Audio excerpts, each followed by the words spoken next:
పెద్దపల్లి జిల్లా ఓదిల జెడ్పీటీసీ గంట రాములు యాదవ్ సంచలన వ్యాఖ్యలు చేశారు. బీసీ నాయకుడిని కాబట్టే తన వర్గంపై దాడులు చేస్తున్నారని ఆరోపించారు. రాబోయే ఎన్నికల్లో కాంగ్రెస్ ఎమ్మెల్యే అభ్యర్థిగా పోటీలో ఉంటానన్నారు. విజయ రమణారావుది కోవర్టు చరిత్ర అని, ఫ్లెక్సీలు చింపే చిల్లర రాజకీయాలని విమర్శించారు. బీసీ నాయకుడిని ఎదగకుండా కుట్రలు చేస్తున్నారని, బెదిరింపులకు భయపడే మనిషిని కాదని రాములు యాదవ్ చెప్పారు. మాజీ ఎమ్మెల్యే విజయ రమణారావుపై అధిష్టానానికి ఫిర్యాదు చేస్తానని ఆయన తెలిపారు. చేసుకొని బోకే చేయడం కానీ అవన్నీ కార్యక్రమాలు అయినాక మేము పూర్ణ కుంభం పెట్టుకొని ఆయన తర్వాత మేము రిసీవ్ చేసుకున్నాం.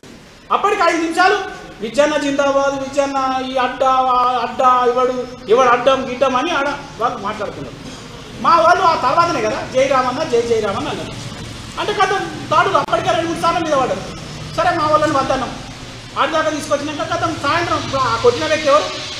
నరేష్ ఎక్కడ ఉంటాడు? ఇప్పుడు మీ వీడియోలో ఉన్నాయి అన్ని ఫోటోలు. ఎవరైతే వచ్చిన ఆ నరేష్ అనే పిల్లగాడు రోజు నీ కారణం తిరుగుతాడు. నీ ఎక్కడే ఉంటాడు అంటే నువ్వు ఆదేశాలు ఇచ్చినట్టే కదా కొట్టమని.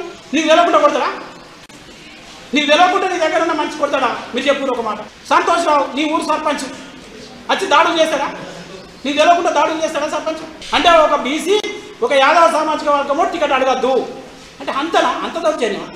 ప్రేమ్ సాగర్ రెడ్డి మీరు చూసిరు కదా, అంటే వాళ్ళు ప్రీ ప్లాన్డ్గా లంచ్ టైంలో ఏదో ప్రిపేర్ చేసుకొని, అంటే మేమేమో సరే ఎవరి కాలు కొట్టుకుంటాం, ఎవరు నీకు 500 మంది ఉండొచ్చు, నాకు 100 మంది ఉండొచ్చు, నీకేం కలమంట?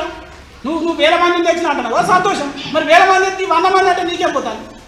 100నే కదా, వాళ్ళు చూస్తారు కదా, 100 ఉన్నారు మేము.